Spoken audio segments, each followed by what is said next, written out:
Well, we're still waiting for the Dodgers to make a move. They say we need an outfielder. The Cardinals are trying to get rid of everybody. They already got rid of Harrison Bader a couple years ago. He's in the mix. Let's talk about a whole bunch of former and current Cardinals guys that could maybe be Dodgers in the future today on All Dodgers.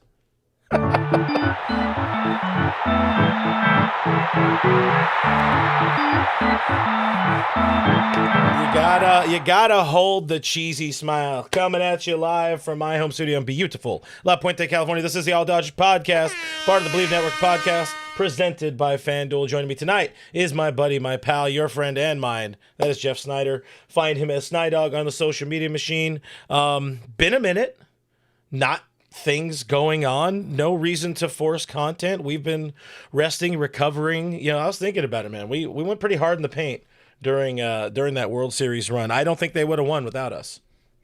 Yeah, obviously. What we do definitely impacts the play on the field.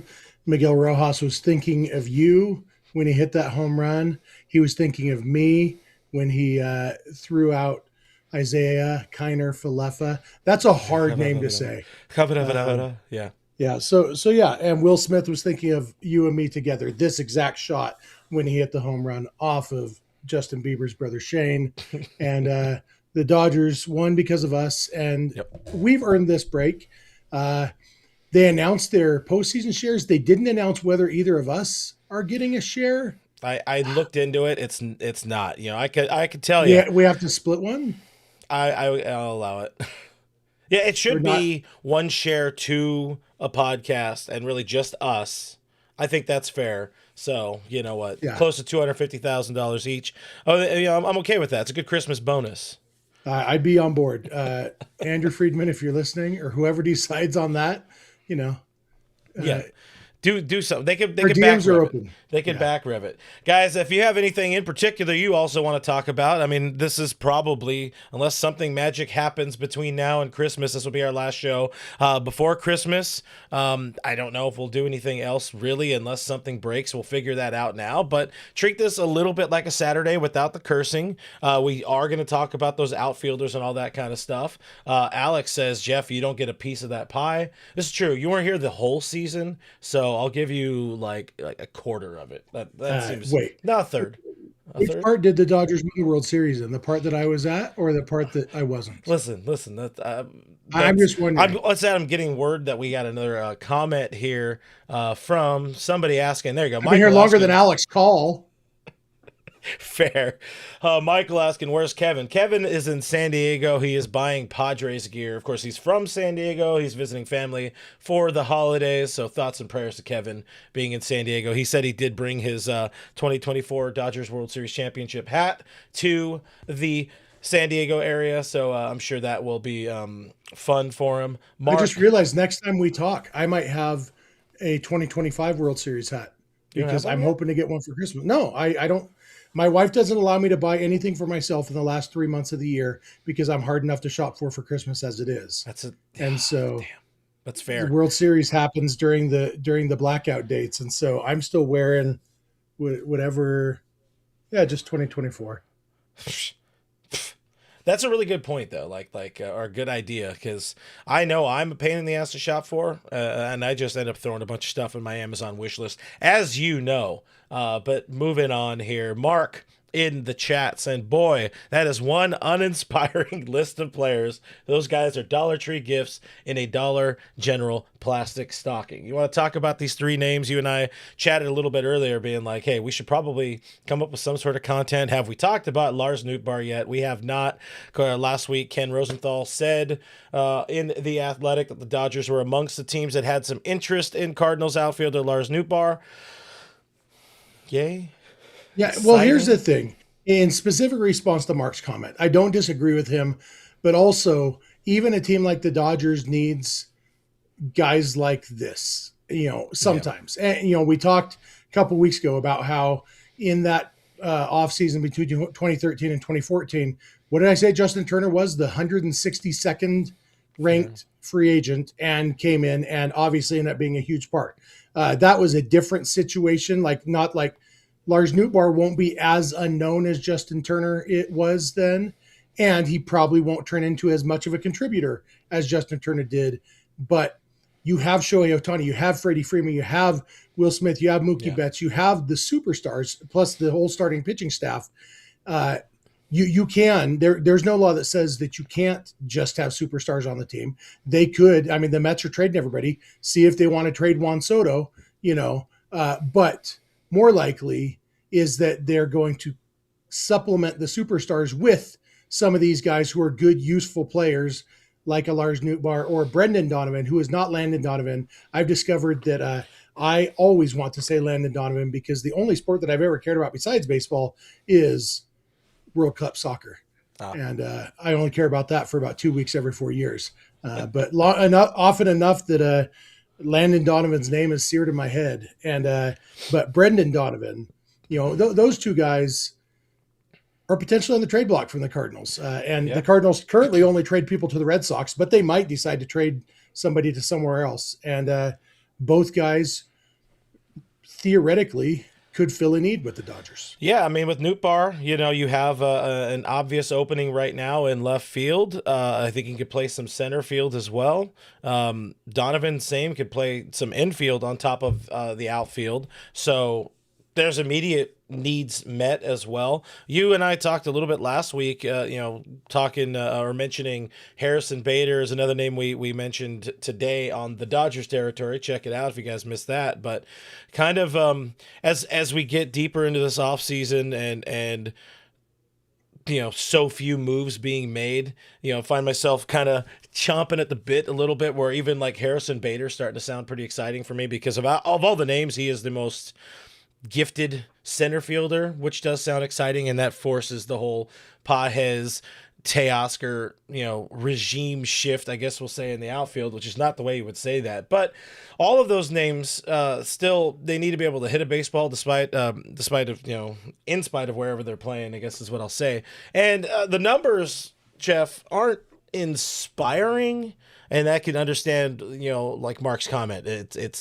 This is very Dollar General. This is very here's the dollar bin there, and it feels like Dodgers of maybe 5, 6, 7 years ago. But to your point, hey, that's how you end up with a Justin Turner or some of these diamonds in the rough, Max Muncy. Good players, living players, not great players, and the question is, do they need another great player right now? And I think that's where we're kind of stuck.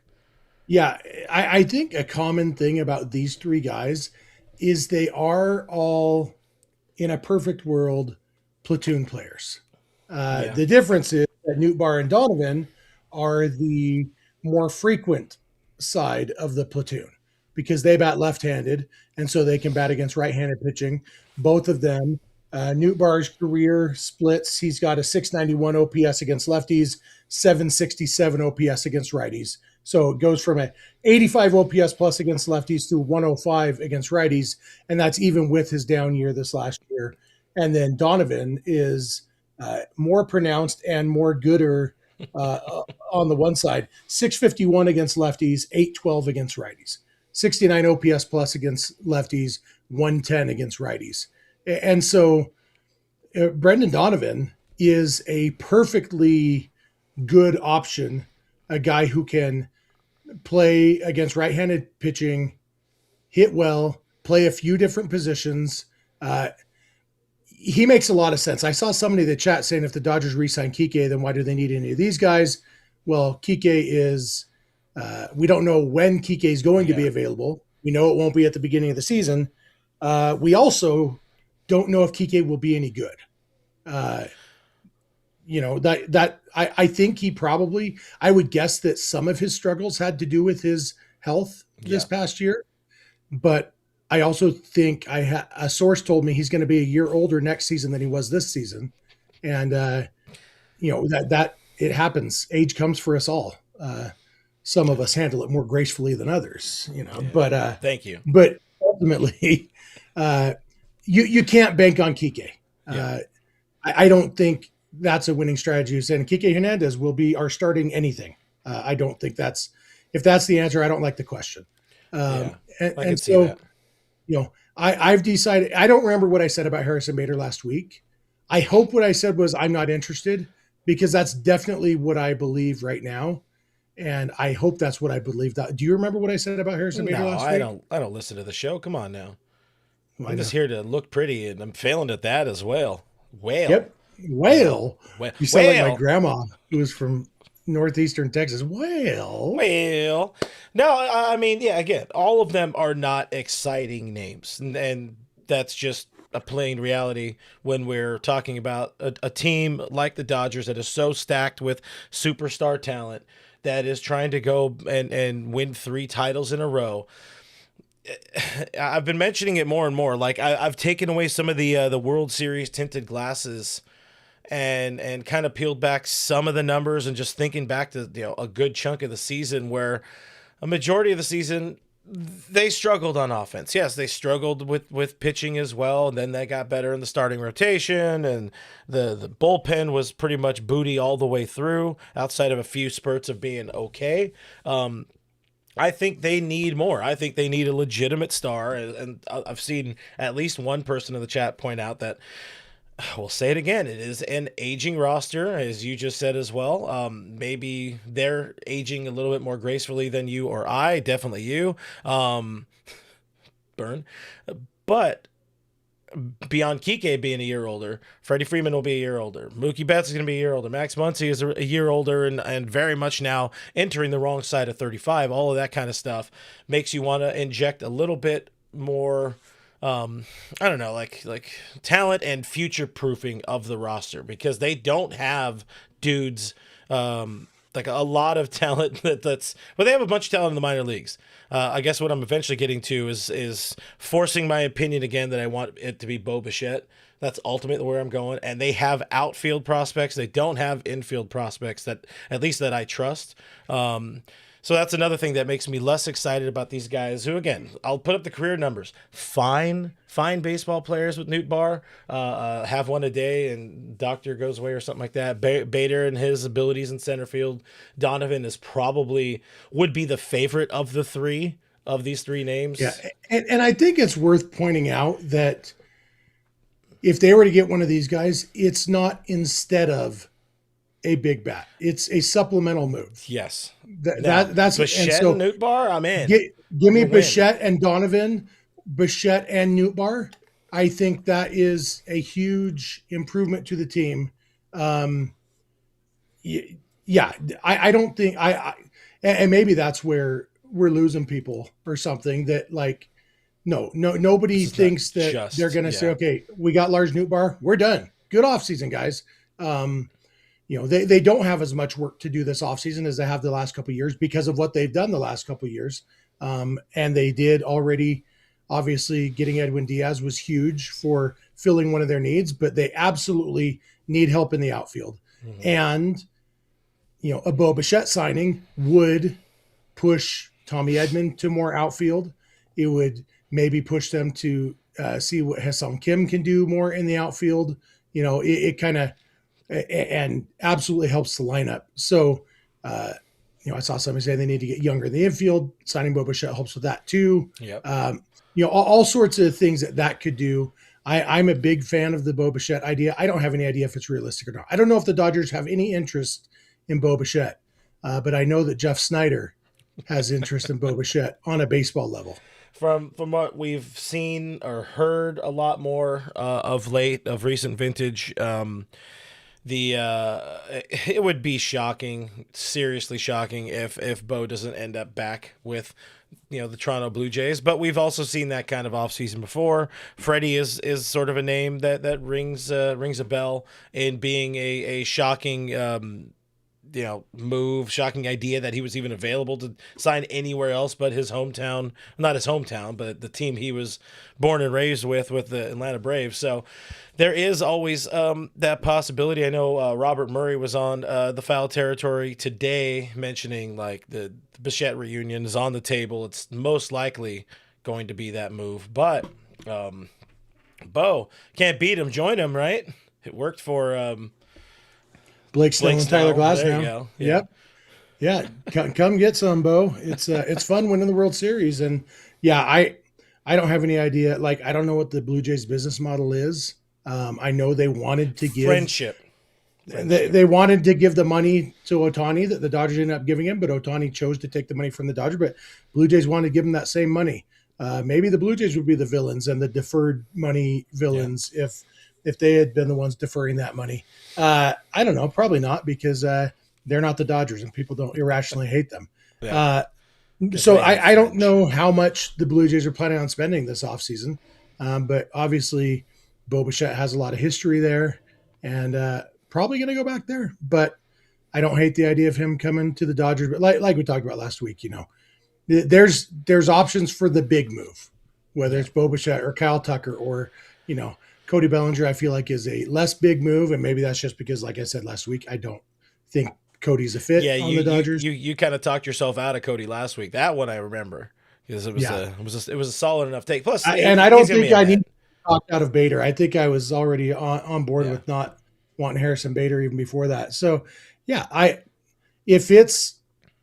think of these three, Nootbaar, Donovan, and Bader. Of those three, Bader finishes fifth. And I think Donovan is my preference, but Lars Nootbaar has the, being the hometown boy, that aspect going for him. Played on Team Japan with Ohtani and Yamamoto, has that going for him. There's a lot to like about. I assume Nootbaar is a little younger than Donovan. Is that right? I think so. Almost the same age, but they're pretty similar. Yeah, he's 200-ish days younger, 6 months younger or so. Ish is not math, baby. Yeah. I do notice that Brendan Donovan was born in Germany. Did you know that Germans have a word called Kevinismus? I did not. It's a real word. It is a concept of giving your kid a stupid name. No joke. Because in 1989, poor Kevin, two of the top movies in Germany were Home Alone and Dances with Wolves.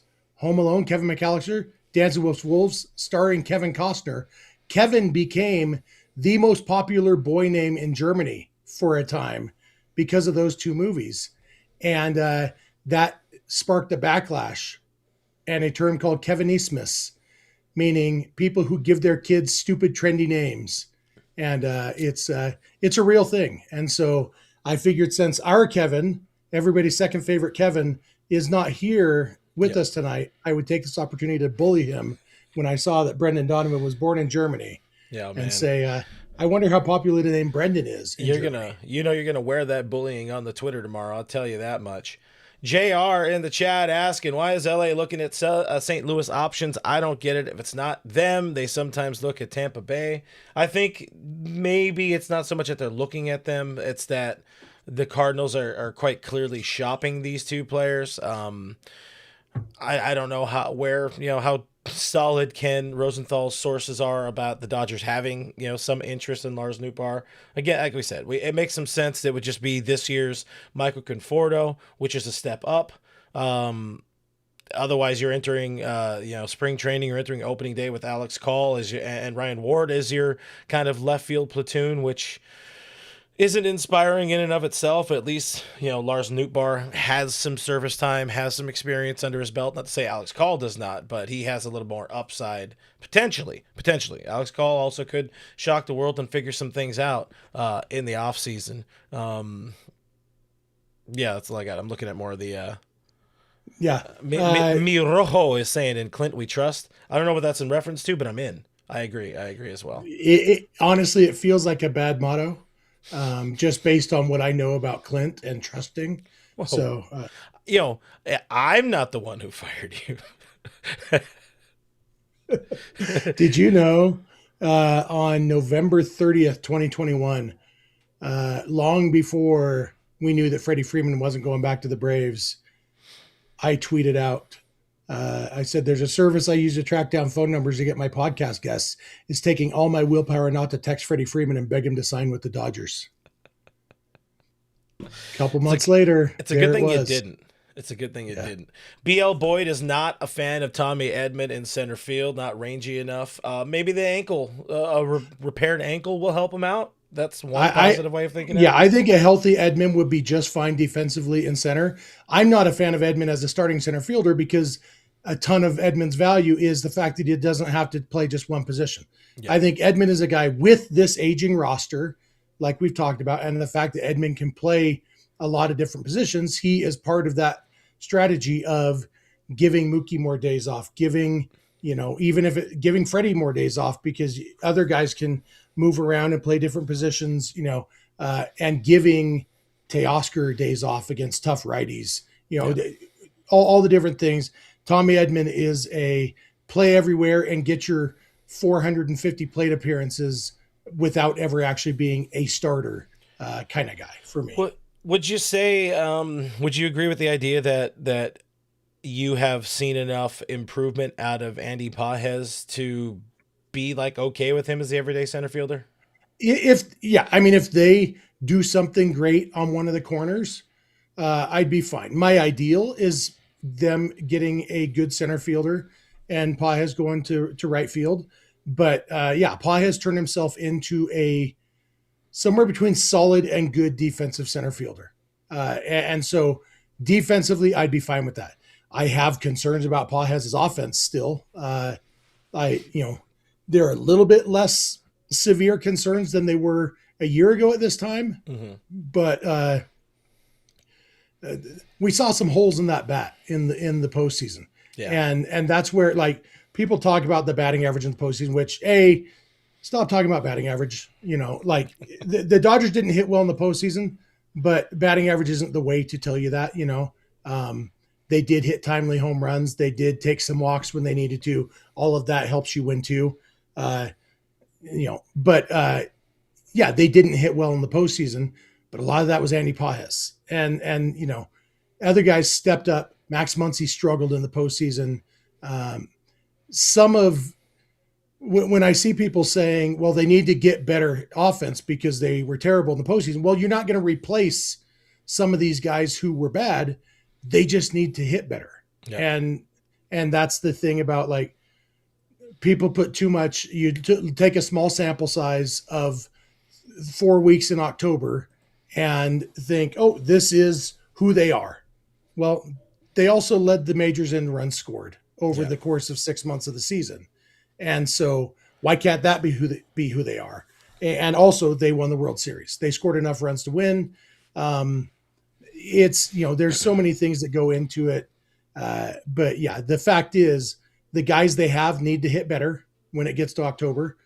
And also, let's supplement the roster with guys who are, and that, honestly, that's one of the reasons I am heavily aboard the Bo Bichette train. Similar reasons for Kyle Tucker, because they don't strike out much. And my personal belief is that guys who don't strike out much are more likely to hit better in the postseason. Now, I can see that, it's not foolproof, because who doesn't strike out much at all? Marcus Lynn Betts. Who didn't hit very well in the postseason? Marcus Lynn Betts. But he didn't strike out much in the postseason. I think that, he was struggling. Anybody can hit your struggles, but Andy Pages, I feel like he was a guy with holes in his swing that when we got to the postseason, better pitchers, better game planning, pitchers seeing the hitters more, they were able to expose Andy Pages. And I would like them to get some guys who are not so easily exposed to supplement this roster, even if they aren't, superstars. Yeah. And that's one of the things I like about Brendan Donovan. 13% strikeout rate. Another guy we've mentioned a time or two that doesn't strike out a whole bunch, Stephen Kwan, also doesn't seem like he's going to be traded. I would be pissed off at Cleveland for, trading away from a first place team in the AL Central. Weak ass division.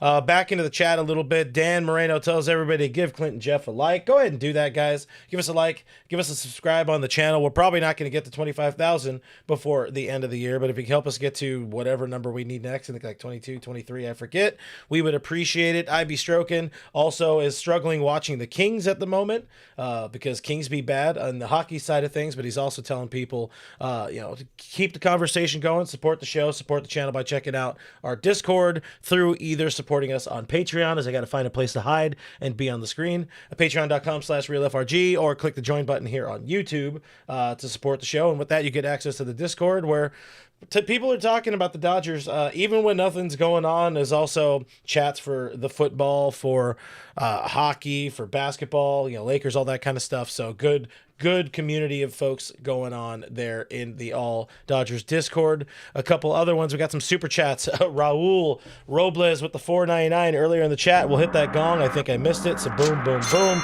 We'll do all those buttons.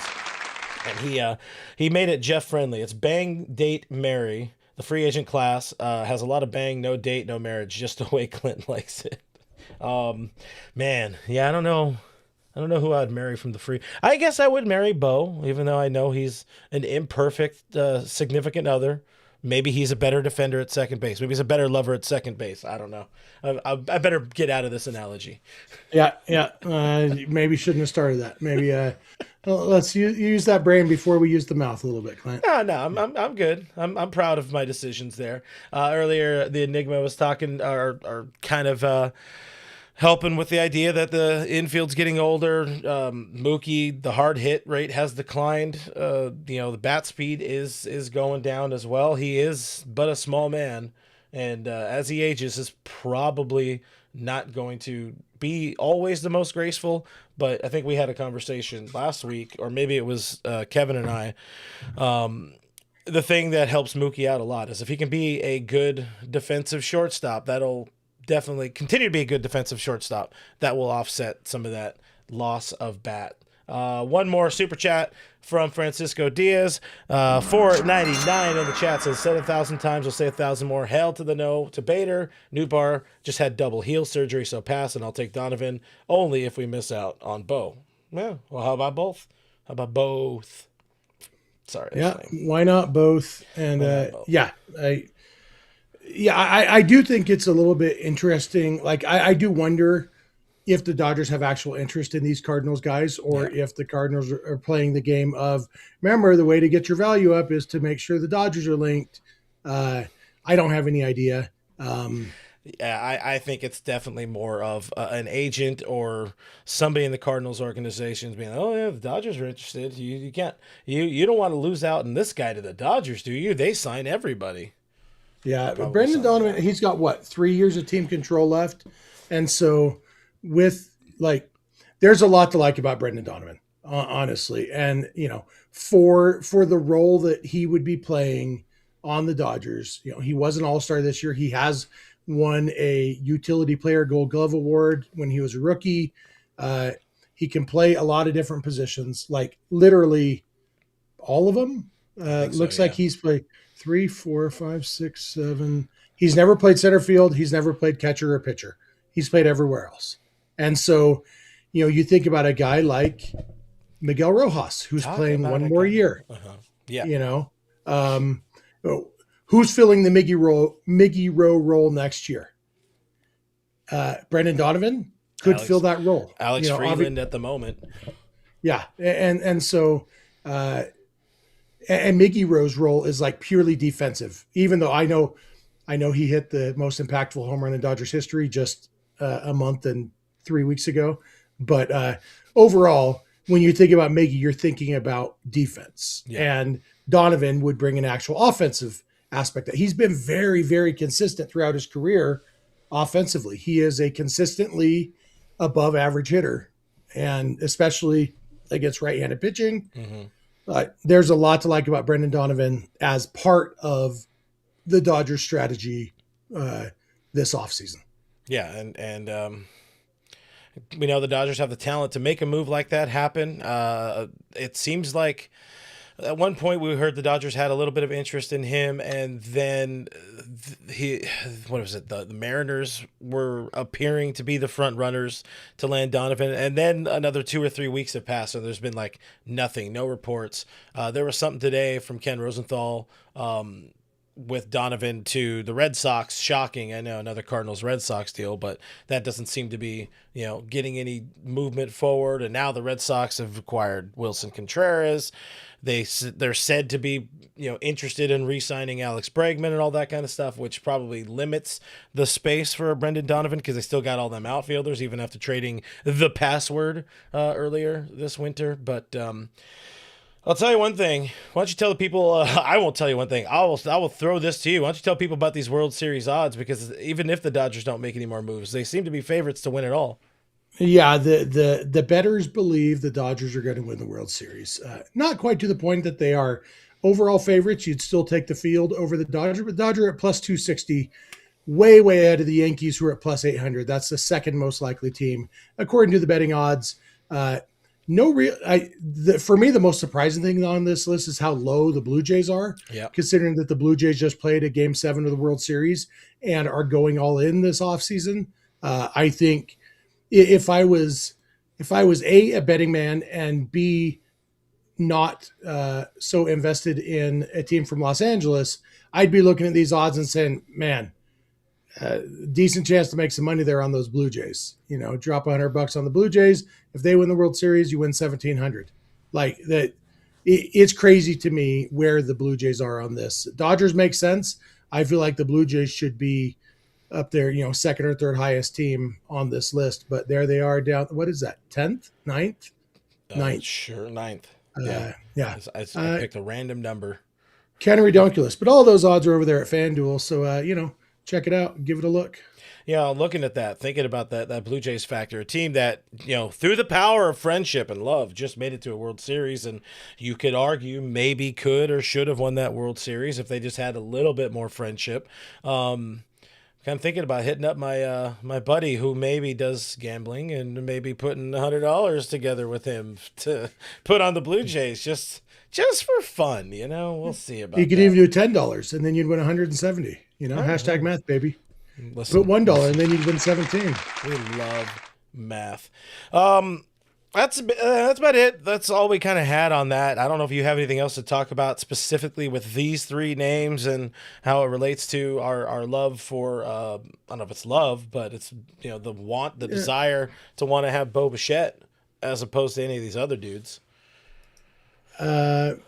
Yeah, no, I think that's kind of all we need to talk about baseball wise. But I think we got a lot of good stuff in the chat. You've been like starring some of these comments that aren't related to this. Getting a couple of things. If we want to shift into just random, like as far away from baseball stuff as we can. And guys, sound off in the comments. We'll hang out here for, however long, another half hour. If people are really, firing up the chat, maybe longer, but we're here to just hang out with folks.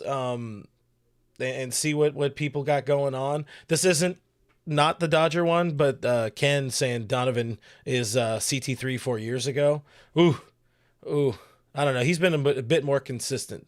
CT had that good 2017, pretty okay 18, and then that great 21.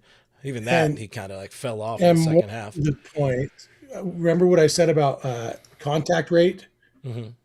Chris Taylor's best strikeout rate with the Dodgers was 25.0 his first season with the Dodgers, 25.7 in 2020. Overall with the Dodgers, his strikeout rate was a lot. 29.4-ish%, while Donovan is 13.5% for his career. They are very, very different players. Almost, other than the fact that they both are baseball players with beards, I don't know that they have anything else in common and can play a lot of positions. Jay is saying that 17 through 21 and 23 were good years for Taylor. I don't remember his 23. I think he kind of rebounded 2023, he had 102 OPS plus. So it was good. Less terrible than some of his others. 2017 and 2020 are the only seasons I would say were really good. And then, 2017 through 2021 it was a good stretch. It was a good Chris Taylor stretch. It was a pretty decent, as the kids say. Ray is in the chat, says my first Dodger chat in a month. Repeat still shining bright, and I got my other teams. Go Lakers, and he misspelled Eagles. It says go Rams, but I'm sure for me he meant go Eagles. NFC East champions once again. Big football guy. Right, go here. Cougars whenever BYU plays whoever they're playing in whatever bowl game. I think Pop-Tarts are involved. I don't know. Hey, so Jeff, Stanley wants to know, you got any Christmas plans? Yeah, I am going to celebrate with my family here at home. Small, not spending too much time with anybody other than my immediate family, which is the way I like it. Um, but yeah, pretty chill, not going anywhere. We do have a trip planned with our boys that I'm not going to say what it is because they don't know what it is yet. All they know is that You're going to the man cave. We told them what weekend to take work off, and yeah, so we're going to be doing that right before they go back to school at the beginning, like the 2nd through the 5th. So that is a trip for Christmas, but not at Christmas. I will probably be making a quick trip to California sometime in the next week and a half or 2 weeks because a close friend just passed away. This one, he was my parents' age and had cancer, so less unexpected than my cousin, but still, yeah, one of my favorite people in the world. So probably going to be coming down once I find out when that funeral is going to be. But yeah, other than that, yeah, just hanging with my family. Right. Hey, at least you got the Dodgers to help offset some of the bad that's gone on for you this year, man. Thoughts of you, the family, all the loved ones. My Christmas is what has become a tradition here it's not even at my house. We go to the non-married in-laws house and we drink and eat and get loud and have a good time, like fun loud, because we're all idiots. So we just have a good time, exchange gifts. We get presents for the dogs and usually they squeak and damn it, I just spoiled it for the dogs. Do your dogs listen though? I mean, if I don't know that they can use podcast apps because they don't have opposable thumbs. you could still you could snoot Have you it. seen them do it? Yes, I have. Yes, I saw somebody earlier asked how you and I met. Tinder. I don't remember who it was, but yeah. Sure. On the internet, technically. The first time we ever met in person, I Bleav, was the first time we did a podcast together when I went to the offices of the place where we both used to work. Before I worked there, while you worked there, and you and me and Doug and Brooke, yes, I Bleav, stood around a table and we did I remember it was right when the Dodgers had just traded for who was it they got that year that Trace Thompson. They had just reacquired Trace Thompson because Mookie had fractured a rib or something. Remember that? That's right. And they just gotten Trace Thompson back, and then Trace Thompson did a lot until he stopped doing anything. And that was the first time we met in person. We had known each other on the internet for years before that. We've been Twitter friends for a long time. But what year was that? 2022? 21 or 22, yeah. Wait, no, because that would have been I want to say that would have been the second time we were in that office. So that would have been probably 22.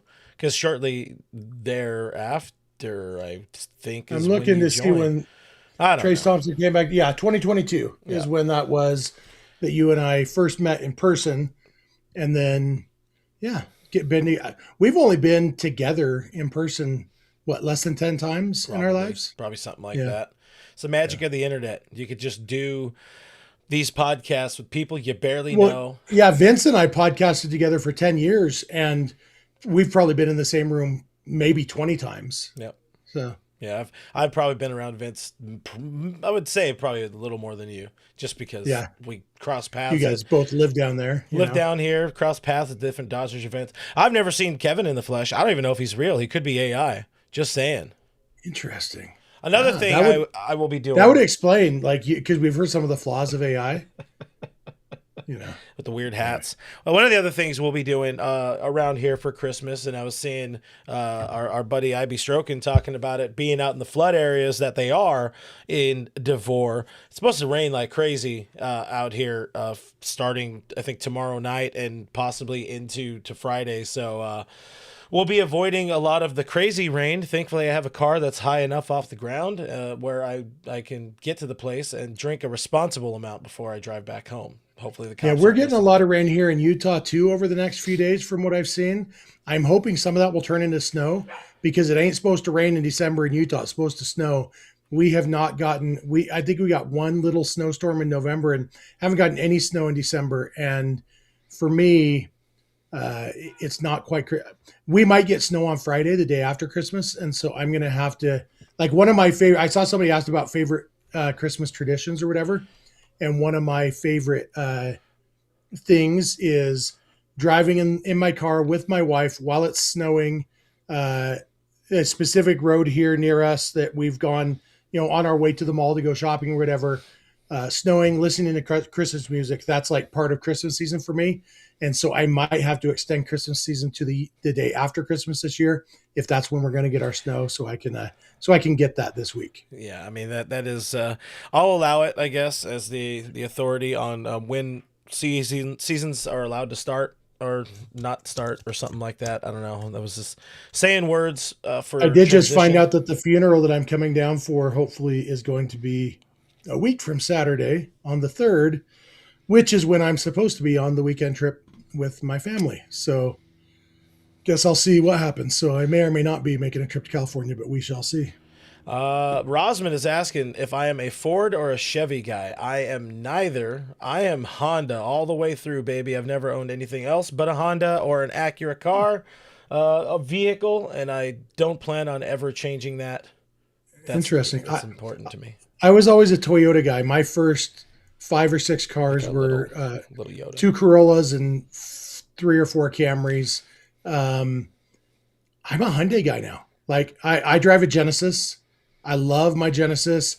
I want to get a Hyundai Palisade, a hybrid Palisade, like a big SUV that gets 30 miles to the gallon and runs nice.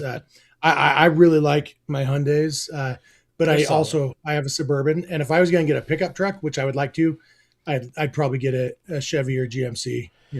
Yeah, one thing where I would get out of the Honda family is I've always been partial to the Chevy Colorado. I like the old ones, the 5-cylinder. Give me a very basic truck, and I love that. Also, best vehicles ever built are just your old Toyota pickup with a stick shift. Can't ever go wrong. Those are bulletproofs. I'm trying to make my boss sell me his. He's got an 88 Toyota pickup, and that's what they're called. They're just called Toyota pickup. They didn't have a name back in those days. Nope. Yeah, I think I currently own 4 cars, and I've got a Genesis, a Chevy, a Toyota 4Runner, and a Honda Civic. So I've got all the different brands. So, I'm happy with all of them. I think I'm offended by this, but Alex said I look like a Dodge Ram guy. My brother-in-law is a Dodge Ram guy, and let me tell you about my brother-in-law. He's a nice fellow. That's it. That's right. The entirety of my story. I do have something. I have a couple more. And again, people keep loading up the chat. It's fun just kind of hanging out here. But I survived to tell the story, as everybody can tell. But I met up with our friend Richie from DeVore yesterday in the neighborhoods around my house because he said, I have a Christmas gift for you. And then also his wife, Michelle, had a Christmas gift for me. Now, Jeff, which one do you want to see first? You want to see Richie's gift or Michelle's gift? Because they're both great. They both don't explode. That's important. Which one do you want to see first? You're muted, by the way. Let's go with Richie's first. Richie's, and everybody in the chat is really going to appreciate this one as well because it's a phenomenal troll job. Richie Flores, our friend Richie and DeVore, got me a Tyler Glasnow bobblehead. That is phenomenal in the box, new, using his connections. So shout out to Richie and DeVore for I'm calling it a great troll job. So that will go back on the shelf behind me. And Michelle was doing some shopping, and she happened upon something that's near and dear to my heart, something very important. That's right, it is Wendy's Baconator flavored Cheez-Its. So limited time only. Shout out to them for listen, these are the type of gifts I like. Gifts from the heart. Also gifts of money. But these are right there behind gifts of money. So again, thank you to the both of the fine curators of the DeVore Man Cave for giving those gifts. That was nice. Yeah, yours is in the mail. I think I have that. I would imagine. I got that Glasnow bobblehead from somebody. I think I've got it behind me somewhere. Wasn't that the one Yuha sent you? I think it was, yeah. Wow.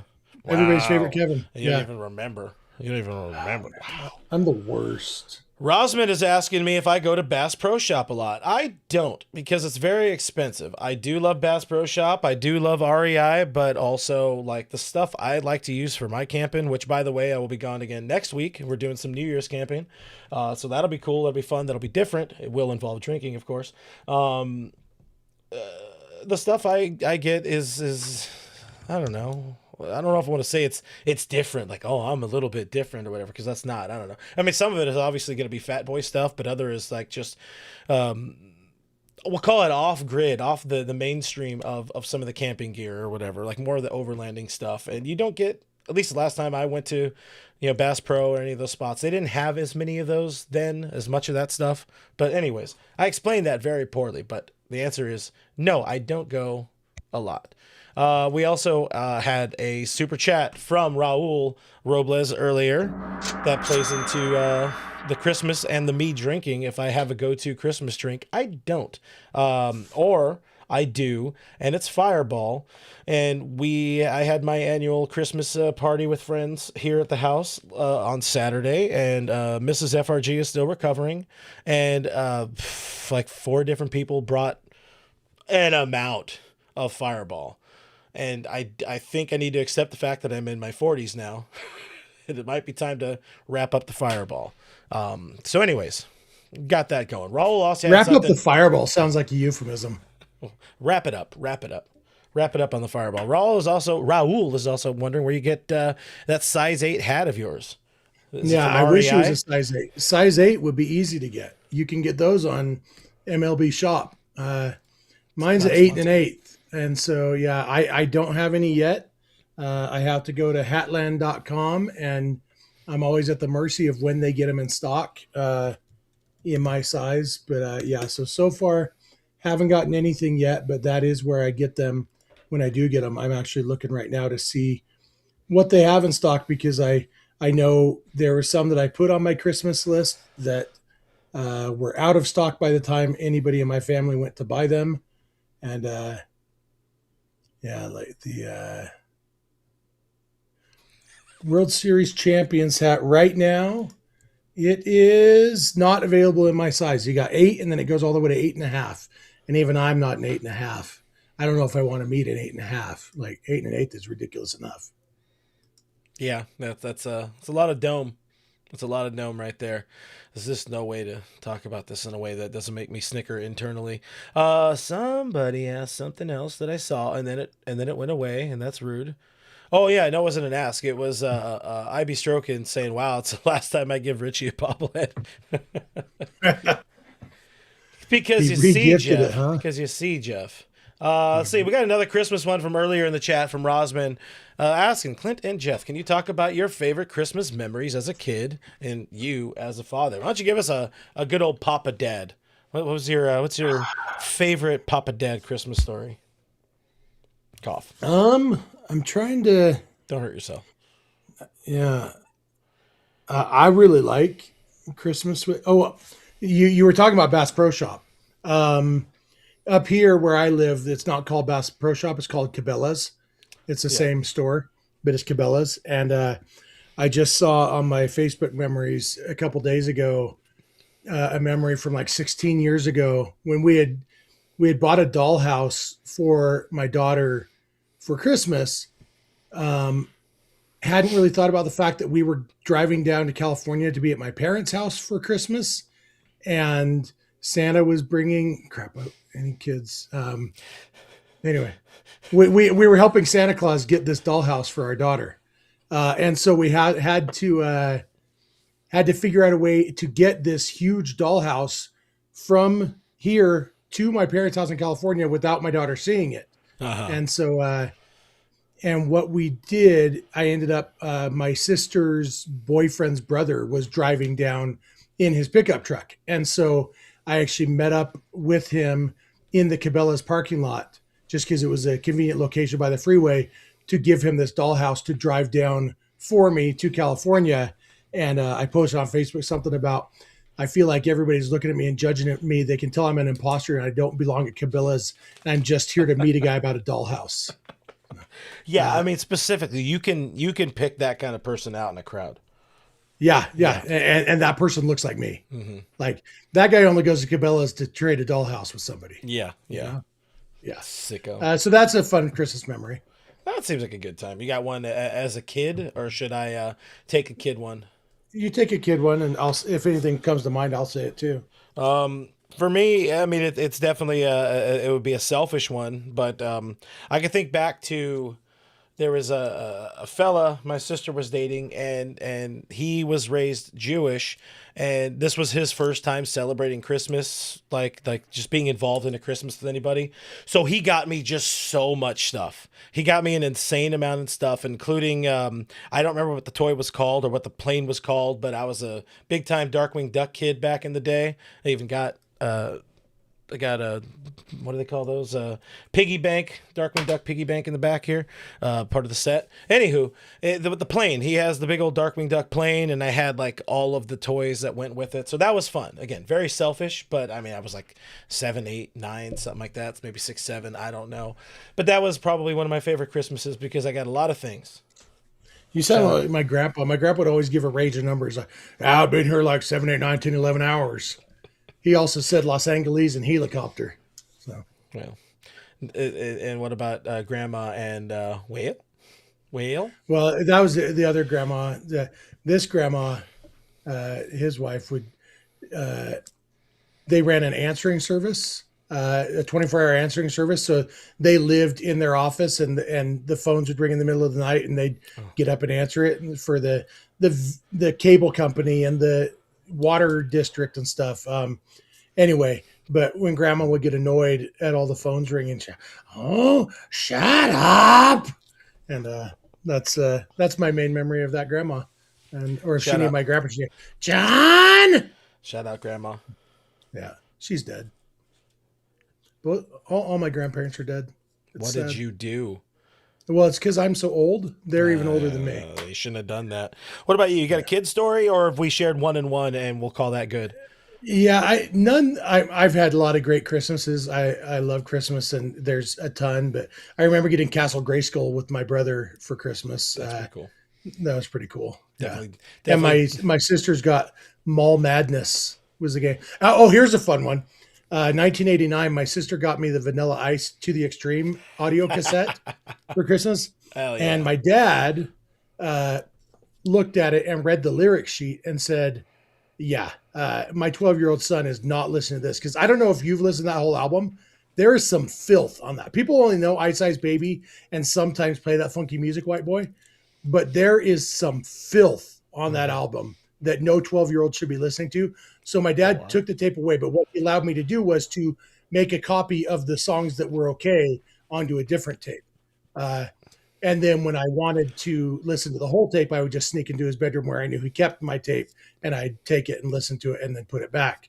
But yeah, getting the Vanilla Ice tape for Christmas in 1989 and discovering that the original version of Play That Funky Music, White Boy on my audio cassette was different than the version that was on the CD that my wife got the next year when we met. And I said, I got this on CD. I only had it on tape.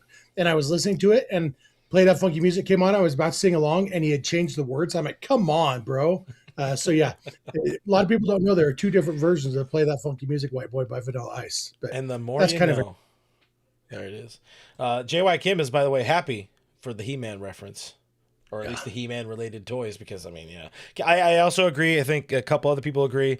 Grandma sounds like Marge Simpson, so we got that going for you. Yeah, she didn't in person, but maybe my impression does. My mom does a good Marge Simpson impression. Oh, homie, it was a lame one. Hey, this plays into something you and I were talking about before. Raul's with another $1.99 super chat, and we talked before about Christmas movies, and we're like, no, it's derivative. We don't want to steal from Speegs in the game. Some other Dodgers podcast. That's Sorry. what Speaks called our show the other night when he was talking to Katie Wu. So for today's episode only, that show is just known as Another Dodgers Show. Yeah. Hosted by Other Jeff. Shout out to Noah Ortega for dropping that clip in there, because he ended up and whatever. There's the whole thing about Gatorade and yada yada. But we are some other Dodger show, so guys, make sure you hit that like button and subscribe.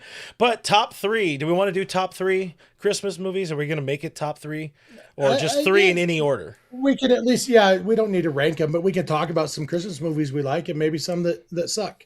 Because I did watch one that really, really sucked last week. Yeah, so. You were mentioning that. What is it? I'm interested in this because I love if it's intentionally bad, I'm in. No, I don't think it is. It's just bad. It was called Nativity 2, Danger in the Manger. And the reason I watched it, I'm a big David Tennant fan. He was my favorite Doctor Who. I liked him on Broadchurch. I even liked him as Barty Crouch Jr. on Harry Potter. I like David Tennant a lot. And I heard that he was in a Christmas movie called Nativity 2, Danger in the Manger. I looked at IMDb. I saw that the reviews were terrible, that nobody likes this movie. I thought, how bad can it be? And then I learned how bad it can be. And it is bad. Now, I haven't seen the original one, the first one, just called Nativity, nor have I seen Nativity 3, Dude, Where's My Donkey? But I did watch Nativity 2, Danger in the Manger. And at one point, I said to my wife, "This is the worst movie I've ever wanted to finish." It's bad. It is not a movie I will ever watch again. But I did have to finish it. It could have used an editor. It was terrible. It was a bad movie, and not like Hallmark movie. Hallmark movie bads are fun.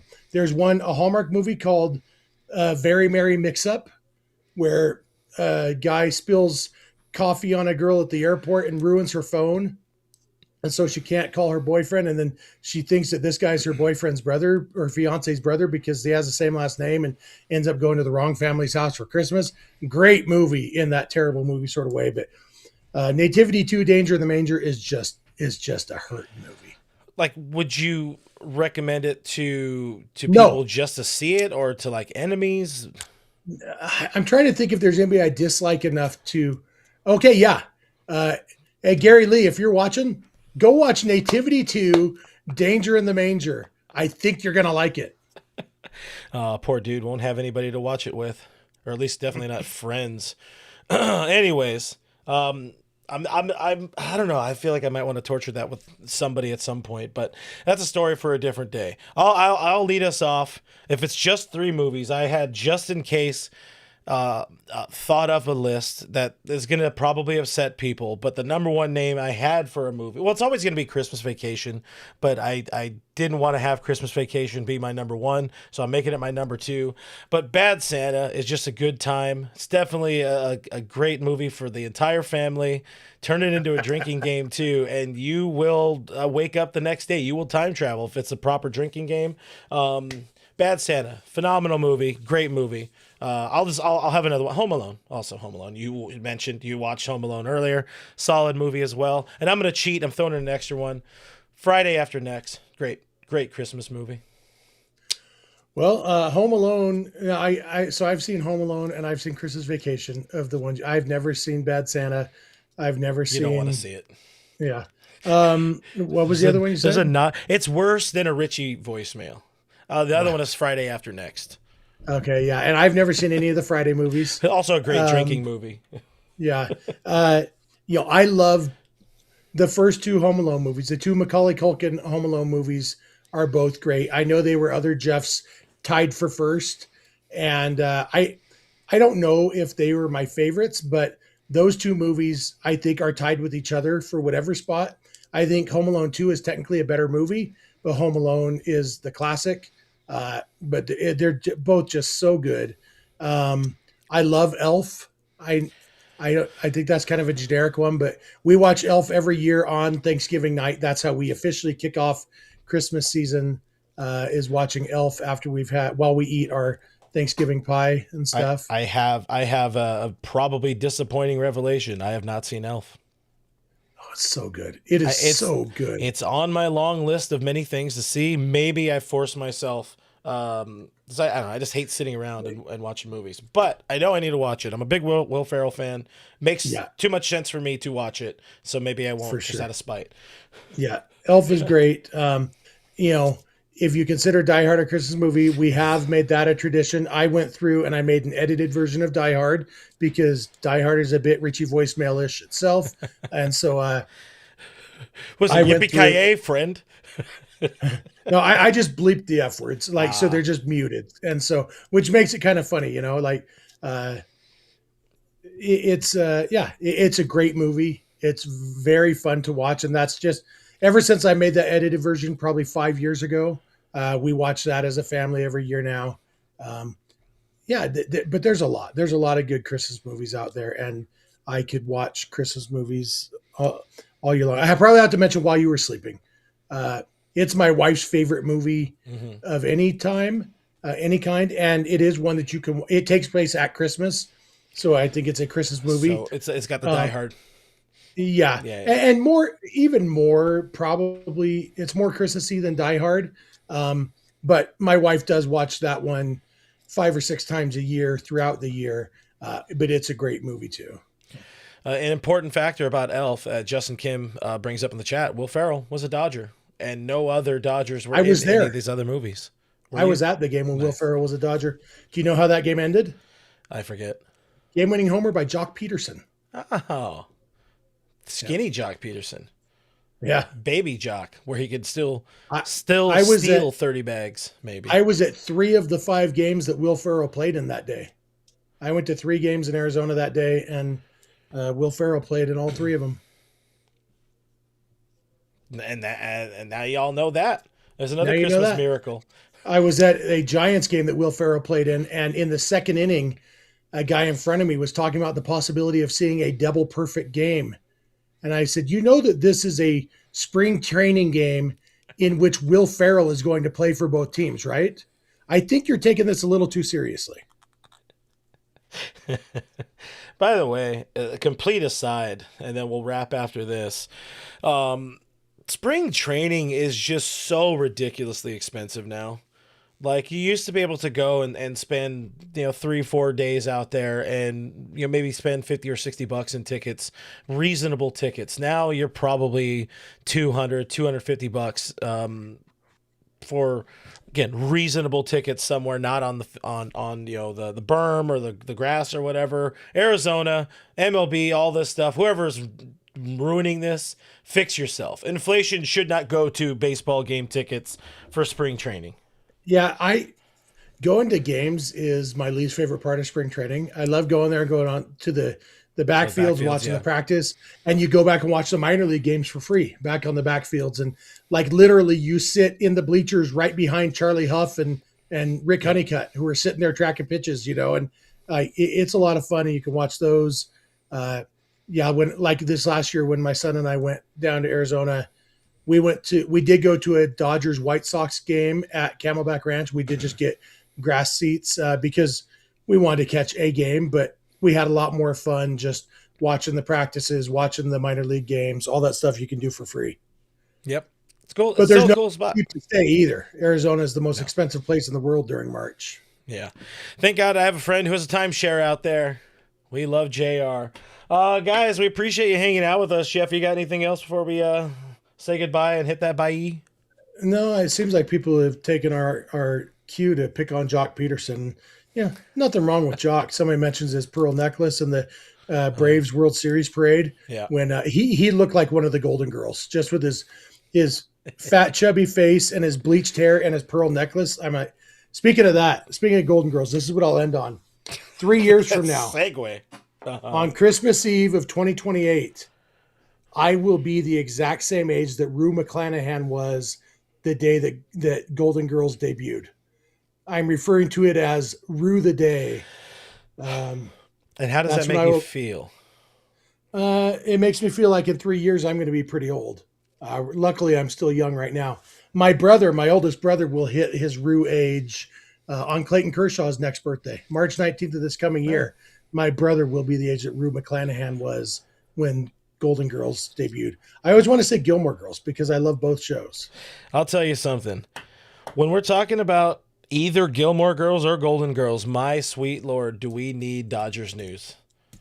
One day, guys, one day again, the Dodgers will give us things to actually talk about. But either way, it's fun just hanging out with you guys in the chat, hanging out with Jeff here a couple days before Christmas. Again, we don't know the next time we'll be on live. Probably not before Christmas. So we appreciate you for being here with us for this season, another championship season. All Dodgers as a YouTube channel is 2 for 2 in World Series champions, and that's got to mean something.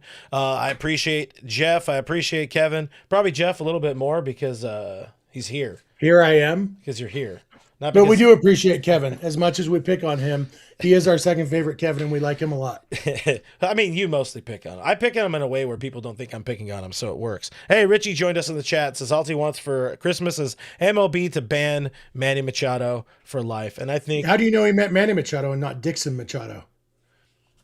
I mean, I guess... Those are the only two Major League Machados I guess the world may never know, but...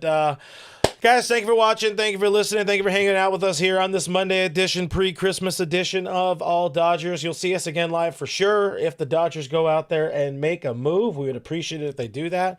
If not, make sure you're subscribed to the channel. Hit that notification bell. That should alert you to the fact that we are going live. We try to schedule our shows a couple hours before so people know we're going live. What is it? Support the show on the Patreon. Thank you, FanDuel. I think I got all the things in there.